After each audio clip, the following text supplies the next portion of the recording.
We have Dr. Rodney Holcomb with us here today. He is the professor in the Department of Agricultural Economics, which is also the department I work in. He is the Charles Browning Endowed Professor of Food Studies with the Food and Agriculture Products Center, or FAPC, as you might know it on campus. He's been on the faculty at Oklahoma State University since March of 1997, and his research interests lie in the areas of value-added manufacturing economics and market evaluations. Since 2020, he served as the director of the Oklahoma SBDC, or Small Business Development Center, Data Center, overseeing the collection of market and industry data for small business planning, their growth in Oklahoma. He's also an instructor of 2 agribusiness management courses in which students develop business marketing plans for Oklahoma companies as their class projects. As technical assistants, he provides food business trainings, industry analyses, market evaluations, and venture feasibility assessments. His programs have received awards from commodity organizations, professional associations, industry groups, the Oklahoma Cooperative Extension Service, Oklahoma State University, and the Oklahoma Governor's Office. He has also received the USDA Plow Honor Award for Exceptional Service, which is the highest award given by the U.S. Secretary of Agriculture. In addition to a very illustrious career, I've also had the privilege of working with him, and he's just a delightful person and a pleasure to work with. So please join me in welcoming Dr. Rodney Holcomb.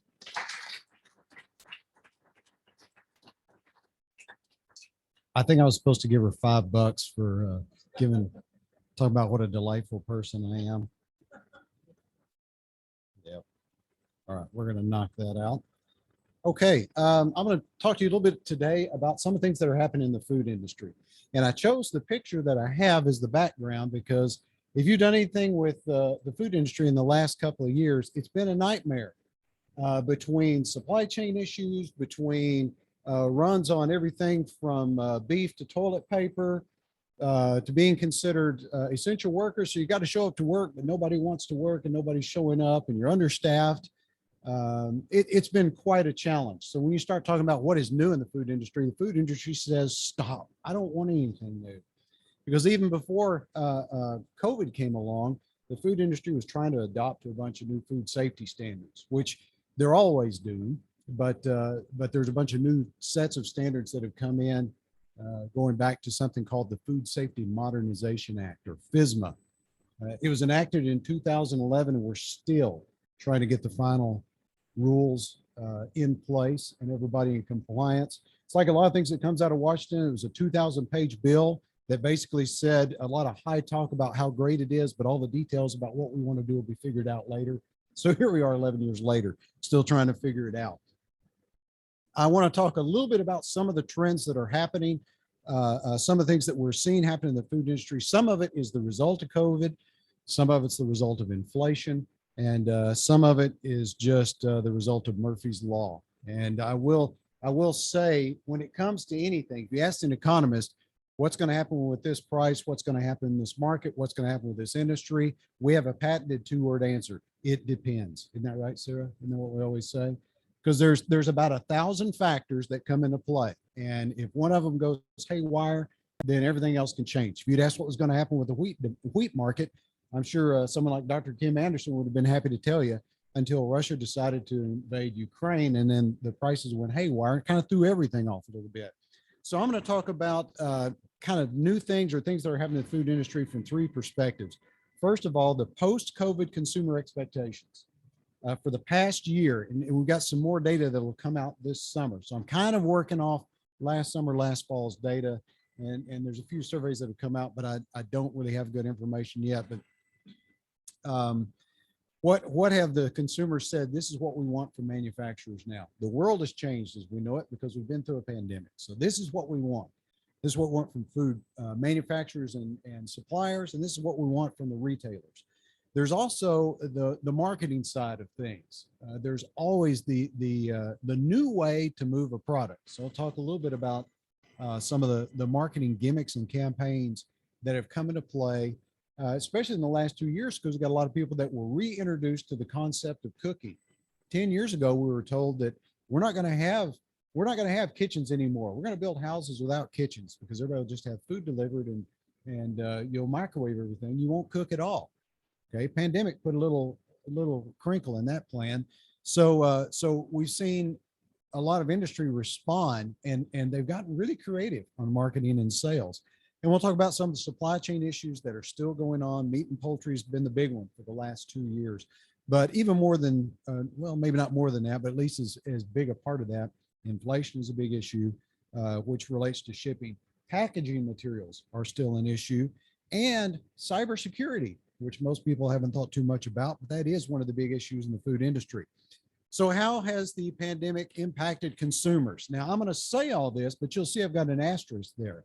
So this is the way the food industry works. The consumer, when the consumer has plenty of money in his or her pockets, and when the consumer has plenty of time and plenty of opportunities, the consumer gets very creative on what the consumer wants.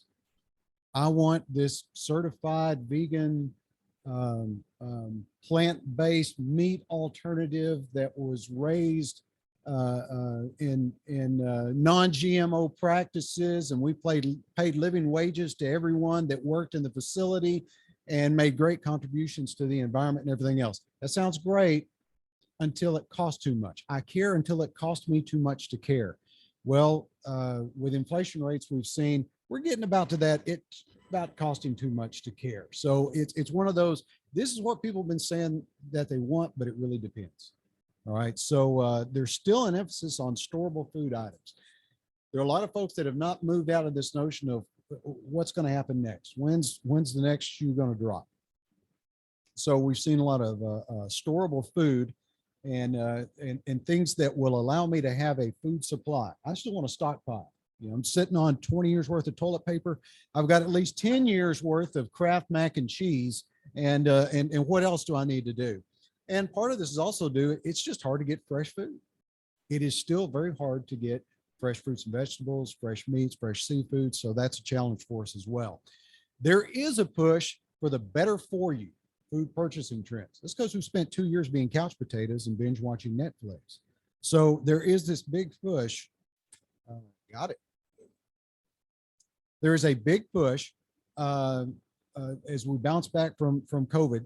But the BFY or better for you also includes foods that are intended to help with mental health. I want stuff that's good for me because I got fat in the last 2 years of sitting on the couch, but I also want things that mentally make me feel better. So we'll talk about that for a little bit. And accountability. People had a lot of time to read in the last couple of years, and they started paying closer attention to what others are doing. So there is a bigger push for more transparency in labels, and consumers want proof.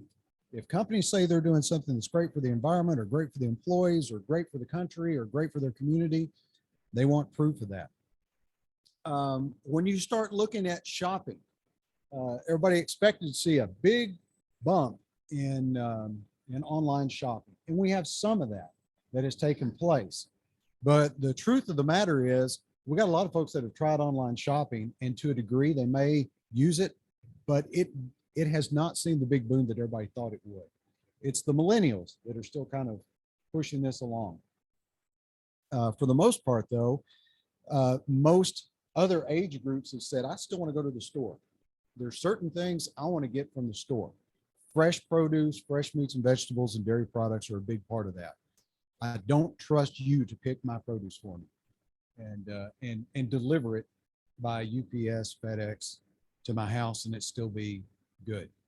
So that's one of the reasons. We have a lot of people that are doing a mixed model, but the millennials tend to be doing more even mix between online and in-store shopping.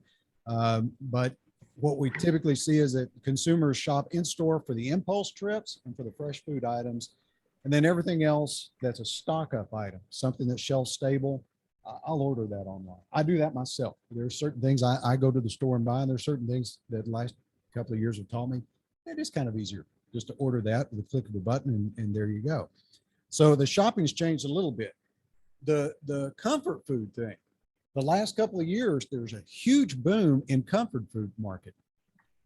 And I was talking to somebody that's vice president of sales and marketing for Bluebell, and he was saying Ooh, I'm not doing that. Somebody's changing my slides for me.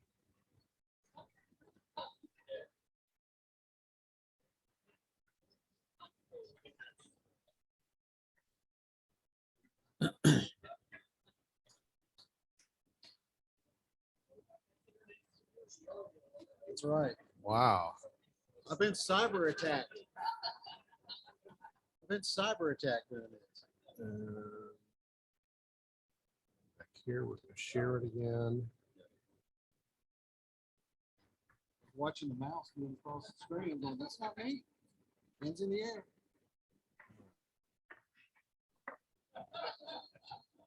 Okay, so where do you want to be? Okay, so the consumer still wants comfort food. I was talking to the vice president of sales and marketing for Bluebell ice cream. In fact, he was an undergrad at OSU when I first started here in 1997, and we've been in contact for all this time. And he said, "Yeah, we did great. I mean, we had 2015. We had this huge listeria problem, and that hit the ice cream market for Bluebell, and so it was horrible. It was just a matter of time for somebody found out how bad listeria could be in ice cream. I mean, you start with a pasteurized product, you add ingredients, cook it, and then keep it at 20 below zero. And you don't think that's going to be a pathogen problem, but food microbiologists would beg to differ, and it just so happened that Bluebell was the one that found out about it. But they still make a great product. They rebounded. They've done all these things to now be one of the big leaders in food safety in frozen dairy desserts. And they were ready. They were selling everything they could manufacture during COVID because it's comfort food. When we sitting around the house, why not have some Bluebell ice cream? So when you start looking at the data, what do people want? Well, I want food that's better for me. But the things I want you to make better for me are chips, frozen pizza, premium ice cream, and cookies. Those are the things I want made better for me. Find a way to make that happen, and that's what I want. So that is what the consumer is saying they want. Give me something healthier. Just make it the stuff that I want. Then what do we feed the kids tonight? This is another big deal. So as part of that, I want things that are healthier for me. What do the kids want? And it still comes back to, I'm going to fix what I know they will eat. So when you start looking at what are people buying, if you got kids, you're buying whatever they'll eat. So I've got the picture here of chicken nuggets, but the breading is made of whole grain, not just bleached and enriched flour. It's whole grain, and I've got reduced sodium and increased omega fatty acids, so it's all healthier. What's the key? It still looks like a dinosaur. It's still a chicken nugget, and kids are going to eat it. So do I want something that's healthy? Yeah, that's important because I love my kids, right? So I got to put health as one of the big issues. But will they eat it? And is it quick for me to prepare? Those are some of the top ones. So that's the kind of thing that's pushing some of the trends in the buying. On the corporate responsibility side, there has been, QR codes have been around for a while. We saw a resurgence in the use of QR codes during COVID because people were bored. So I'm not going to eat. I'm going to read the label while I eat. And they started seeing all these things about what the companies say they're doing for social responsibility, environmental responsibility. And they're like, well, I got time. I'm going to check and see if that's actually happening. So you're seeing a lot more of the QR codes pop up as a way to show traceability and to show social responsibility. So on the left, we've got a package that is cashew nuts that are being imported from women-owned farms in third world countries. And so you have a traceable, chain traceable food product, and you can go right back to the farm and see exactly what farm that came from. You learn more about the farmer by scanning the QR code. Campbell's did something that was really interesting during the pandemic, and to show how resourceful they were with environmental responsibility, they had a program where they're trying to reduce the amount of water, irrigation in particular, that their growers used, and in particular for tomatoes, because tomato is the base for most Campbell's soups. Anybody know the old Campbell soup plant in Paris, Texas? Just south of Hugo, right across the Red River. You know why they located it there? because somebody at Campbell's had figured that was the perfect growing conditions for the tomatoes that they needed for their base. There's one problem. Nobody grows tomatoes in Paris, Texas, but that's where they put it. So that was the reason they did it. So tomatoes are a big deal. So Campbell said, we're going to celebrate our sustainability. So they were selling soup that had packets of tomato seeds with it. It's a gimmick, but they're saying this is what we're doing. And they had their little environmentally protective message on there, talking about how much water they have conserved in this process of this program with their growers. But in the end, you still got to deliver on flavor, quality, and value, because I care until it costs me too much to care. So it's important, but it better taste good, and it better be something I'll want to eat. During the pandemic and immediately following the pandemic, because we've had such issues with fresh produce and fresh meats and poultry and even dairy and eggs, freshness jumped up above taste and cost. Typically every year, you can do this survey every year for 30 years, 40 years. Taste and value are going to be the top two characteristics all the time. It just so happened because of COVID, freshness kind of bumped above that. So it's still a big deal, but it can be fresh. But if it doesn't taste good and it costs too much, I don't care about the fresh anymore.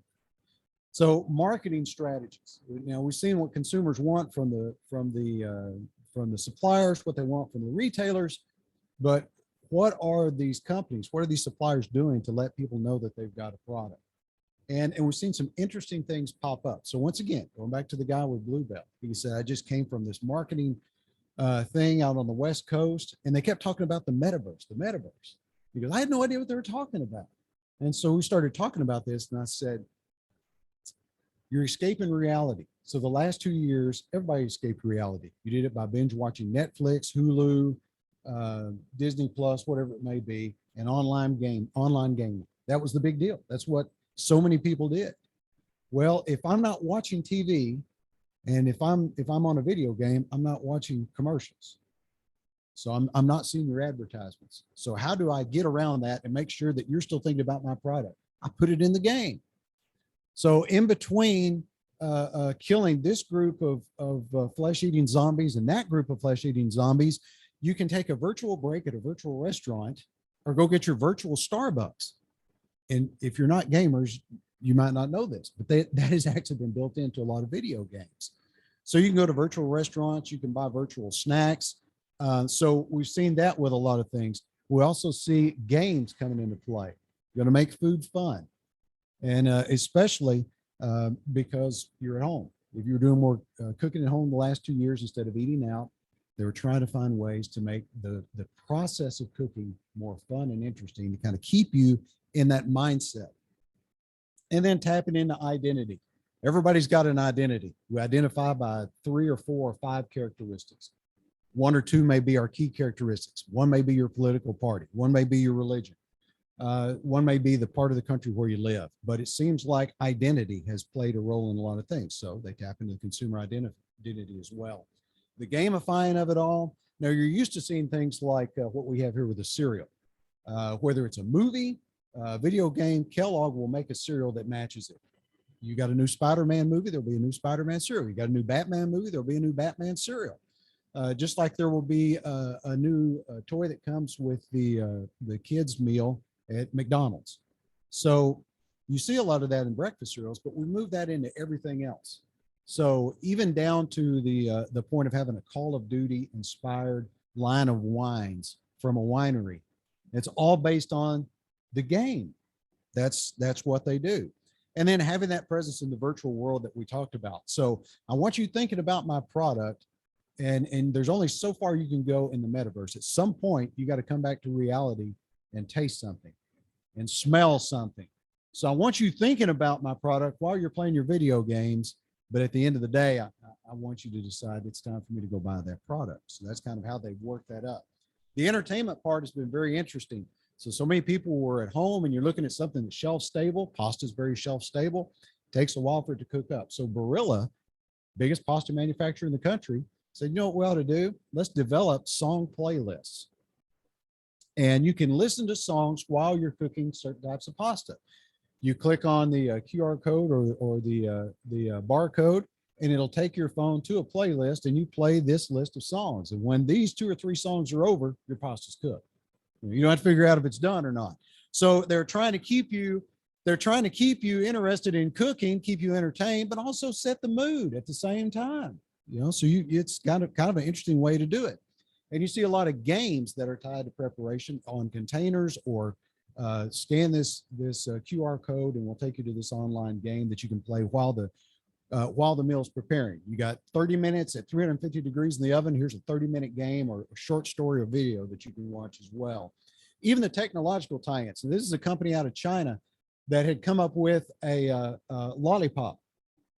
Now, we'll go around the room. Everybody probably has their different preferences. Some would say, yeah, it takes me an hour to have a lollipop because I just slowly suck on the thing till it's totally gone. And others go, I'm like the old the blow pop one or whatever. How many licks does it take to get to the center of Tootsie Roll Pop?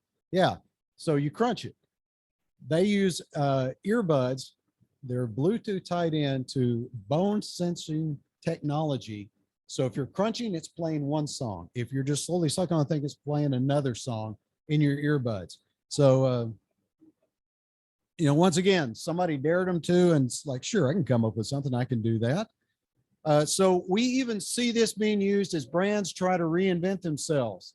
Now, as we all know, restaurants took a huge hit in the last couple of years.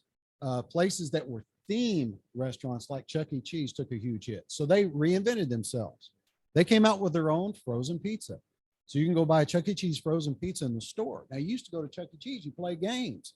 You buy the pizza, you get 250 free e-tickets, and you can go online and play the games online.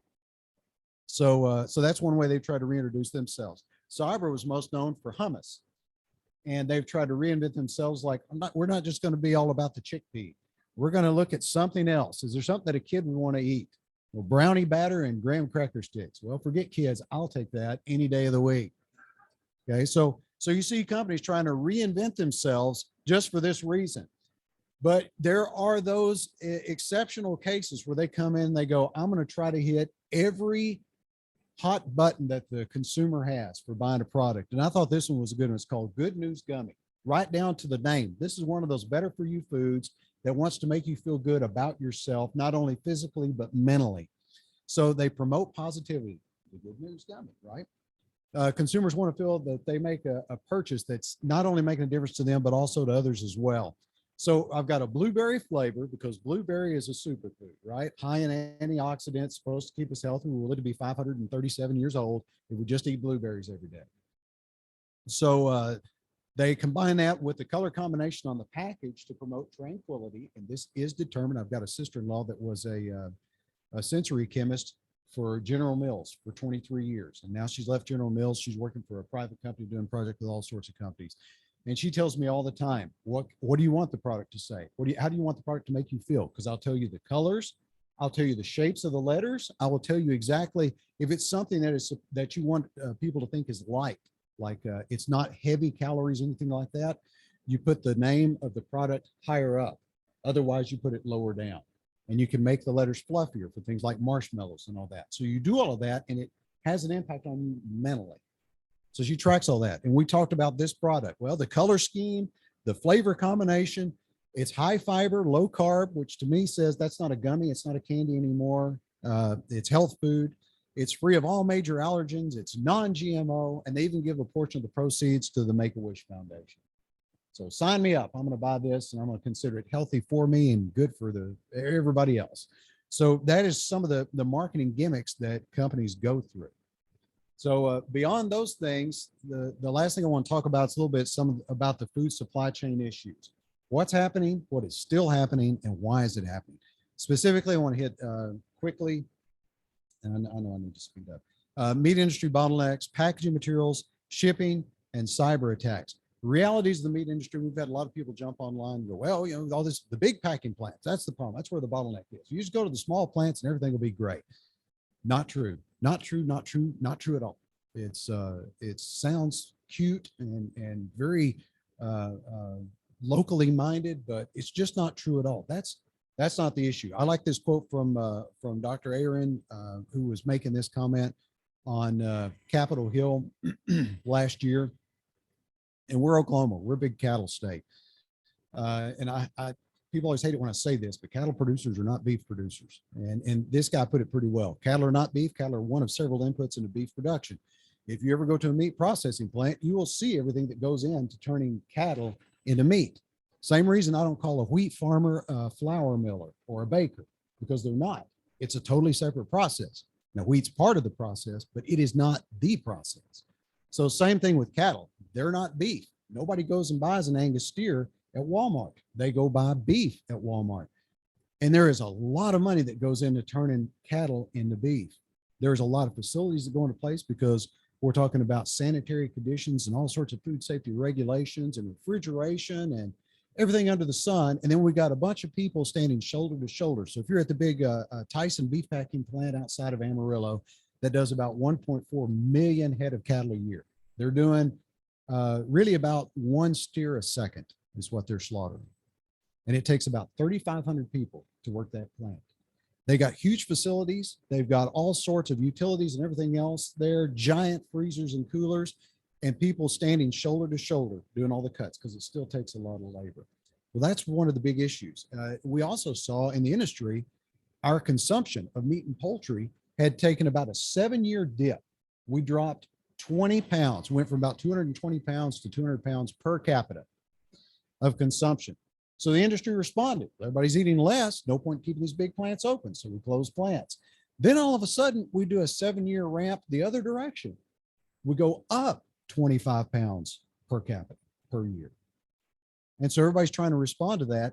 Then you have a pandemic hit and people are eating more at home and they're trying to find meat. Economies of size and scale, they're real. And labor is still one of the big issues. There are a lot of plants right now that will hire people. If you can walk in the door, and that you may not need to do much more than that. Can you actually physically get yourself through the door? I don't need you to do anything but shovel up junk off the floor. $24 an hour. Unskilled labor, and they still can't get people to take the jobs. So it is a challenge. What about materials? You know, the pandemic made a big push to shelf stable items. That means they're packaged. And a lot of times that means aluminum cans or glass.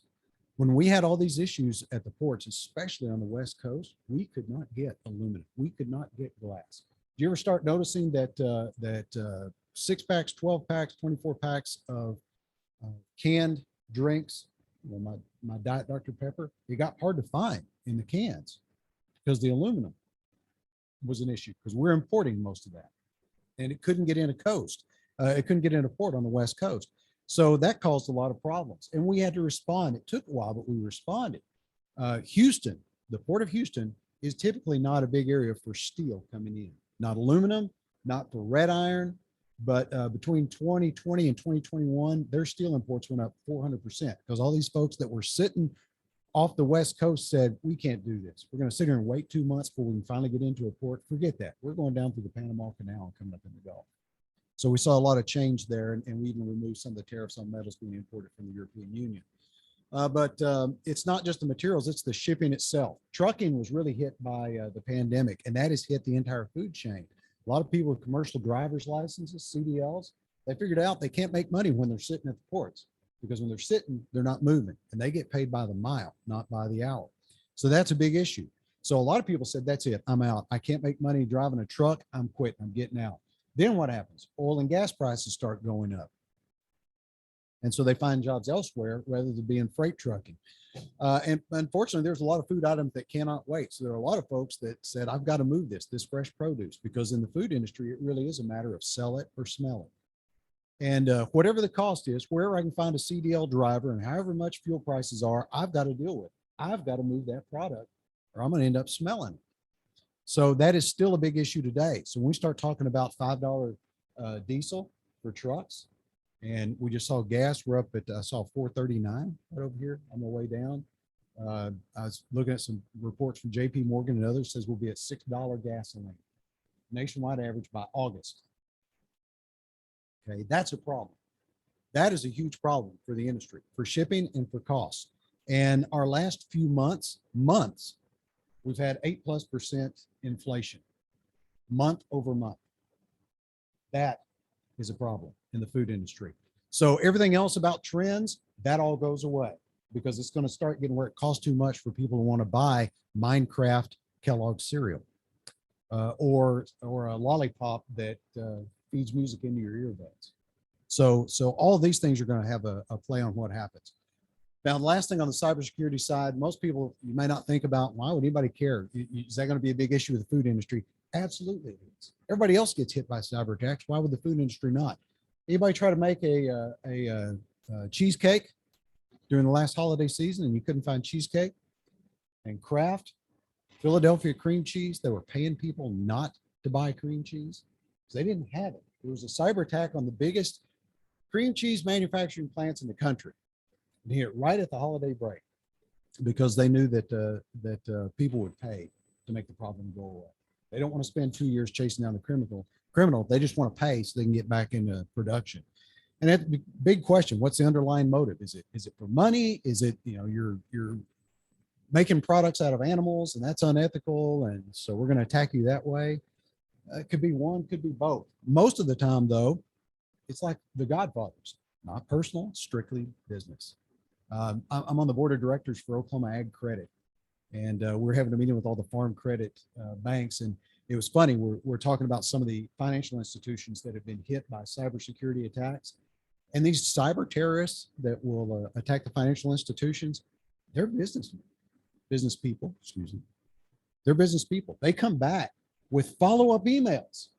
Like, I'm holding you for ransom, and I figured out what your price point is to where you're actually going to pay instead of turning me over to the authorities. You'll pay now, and then you'll ask the authorities to try to chase me down later, but it'll be too late by then. I'll be gone. So they figure out the appropriate price points, and they have follow-up emails. Did the password we gave you allow your system to reopen and everybody get back into the system? Did everything work okay? Because if not, we'll go back and take care of the problem. It's like a follow-up service email. How's the quality of our service? It actually happens. That's what we do. But that is happening in the food industry as well. And every food manufacturer and large retailer is working overtime right now to prevent those from happening. But it's one of those things that's happening behind the scene that most people don't think about in the food industry. Okay. I know I took some time and we're already at 1. Yes.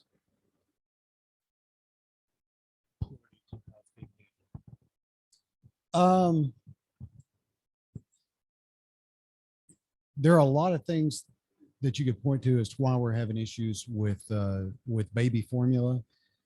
A large part of it is once we get to certain food items that we depend on too much out of country production to meet our demand, any hiccup in the supply chain throws everything out of whack. And that's part of the reason. But it's like a lot of things I said earlier. The answer is really, it depends, because there are so many other factors that have all come. We kind of hit the perfect storm in some cases of all the things that could go wrong with our food supply chain. And the baby formula supply is one of those. We have too many ingredients that we depend on other countries to supply it to us, and we depend on things to make their way across an ocean to get to us. And it doesn't take much of a crinkle in that chain, especially when most of it is just in time delivery to really throw us off. Yes.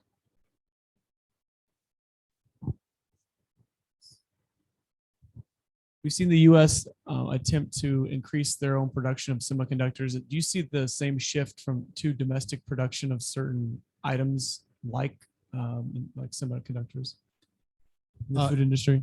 On the food industry, yeah, we do see some of that. And part of that is built into the food industry itself, whether it's FDA or USDA. We have programs.